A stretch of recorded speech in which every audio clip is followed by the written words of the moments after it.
ಏನ ದುರಸ್ತಿ ಮಾಡುವಂತವು ನಾವು ದುರಸ್ತಿ ಮಾಡದೆ ಇರುವಂತವು ಇದಾವೆ, ಅವುಗಳೆಲ್ಲ ನೋಡ್ಬೇಕಾಗಿದೆ. ಅಂದ್ರೆ ಇನ್ನೇನು ಚುನಾವಣೆ ಮುರುಡಿ ಗ್ರಾಮ ಮಟ್ಟದಲ್ಲಿ ಓಟ್ ಕೇಳಿ ಅಂತ ಆರೋಪ ಇದೆ ಸರ್. ಮತ್ತೆ ಇಲ್ಲಿ ಅದ್ರ ಬಗ್ಗೆ ನಾನು ಕೇಳಿದೆ, ನನಗೂ ಬಂದಿದೆ, ದೂರು ಬಂದಿದೆ, ಆಯೋಗಕ್ಕೆ ದೂರು ಕೊಟ್ಟಿದ್ದಾರೆ. ಅದು ಬೂತ್ ಮತಗಟ್ಟೆ ನಂಬರ್ 229 ಮತ್ತು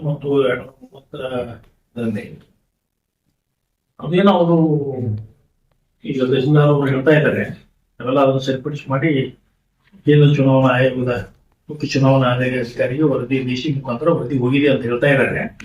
ಇದು ಏನು ಈಗ ಏನೋ ಬೆಂಗಳೂರು ಬಿಟ್ಟು ಹೊರಗಡೆ ಮತ ಏನು ಪಟ್ಟಿಯನ್ನು ತಯಾರು ಮಾಡುವಂತ ಕೆಲಸ ಕೇಂದ್ರ ಚುನಾವಣಾ ಆಯೋಗಕ್ಕೆ ಬರುವಂತ ಮುಖ್ಯ ಚುನಾವಣಾ ಅಧಿಕಾರಿಗೆ ಸಂಬಂಧಪಟ್ಟದ್ದು.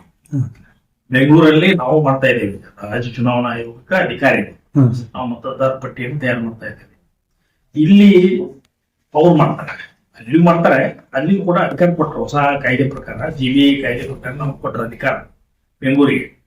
ಇಲ್ಲಿ ನಮ್ಮ ಚುನಾವಣೆ ನಾವು ಮಾಡುವಾಗ ವಿಧಾನಸಭಾ ಮತದಾರ ಪಟ್ಟಿಯನ್ನ ನೋಡಿಕೊಂಡು ಅವಲಂಬಿಸಿ ನಾವು ಮಾಡೋದಿರ್ತದೆ.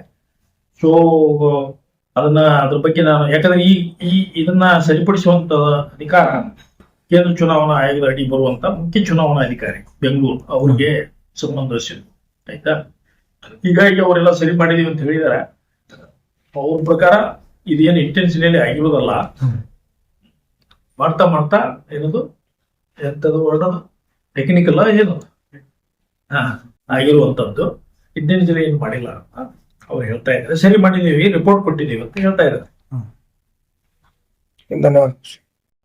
ಯಾವ ಪ್ರಕರಣಗಳು ಇನ್ನೂ ಕಂಡು ಬಂದಲ್ಲಿ ಅಥವಾ ಹಾಗೇನಾದ್ರೂ ಇದು ಬಂದ್ರೆ ಅಥವಾ ಯಾವ ನೀವು ಮಾಡಬೇಡಿ, ಮತ್ತೆ ಅವುಗಳನ್ನ ಸರಿಪಡಿಸಿ 18 ವರ್ಷ ಆದವ್ರನ್ನ ಸೇರ್ಪಡೆ ಮಾಡಿ ಅಂತ ಹೇಳಿಕೆ ಕೊಟ್ಟಿದ್ದೇನೆ.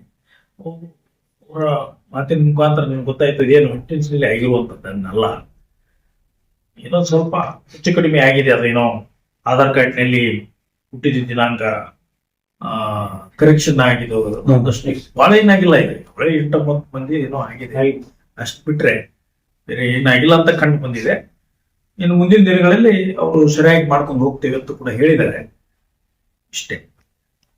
Okay sir, thank you.